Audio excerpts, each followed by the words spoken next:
வந்து மதுரை ஸ்டைலில் வந்து அரிசி பருப்பு சாதம் பண்ணி காமிக்கப்படுது. 3 பங்கு பச்சரிசி, 1 பங்கு துவரம் பருப்பு நல்லா களைஞ்சி ஊற வச்சு எடுத்து வச்சிடணும். ஒரு குக்கரில் வந்து 2 ஸ்பூன் நல்லெண்ணெய் விட்டு கடலைப்பருப்பு, உளுத்தம்பருப்பு, பெருஞ்சீரகம், ஜீரகம், வரமிளகாய், பச்சை மிளகாய், கருவேப்பிலை, இது பெருங்காயம் எல்லாமே தாளிச்சிட்டு 2 ஆனியன் நல்லா கட் பண்ணி போட்டுட்டு, பெரிய வெங்காயம் அல்லது சின்ன வெங்காயம், வெள்ளைப்பூடு ஒரு 10 பல்லு பூண்டு, 2 தக்காளி எல்லாமே போட்டு நல்லா வதக்கிட்டு, உப்பு மஞ்சப்பொடி போட்டு, தனி மிளகாய் பொடி 1 ஸ்பூன் காரத்துக்கு தகுந்தால போட்டு நல்லா அரிசியையும் போட்டு நல்லா வதக்கினா தான் எல்லாமே கலக்கும்.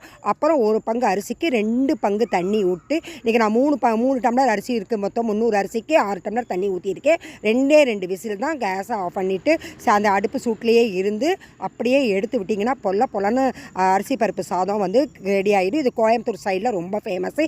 இப்போ எல்லாருமே பண்ண ஆரம்பிச்சிடும். ஏன்னா 10 நிமிஷத்தை ஈஸியாக அட்டகாசமாக பண்ணக்கூடிய டிஃபன். நாங்கள் இன்றைக்கி வெளியே போயிட்டு வந்ததுனால டக்குன்னு பண்ணிவிட்டு இதுக்கு தொட்டுக்கிறதுக்கு எதுவுமே தேவையில்லை. தயிர், சுண்டல், ஊறுகாய், சிப்ஸ் வச்சு இன்றைக்கி சூப்பராக சாப்பிட்டாச்சு.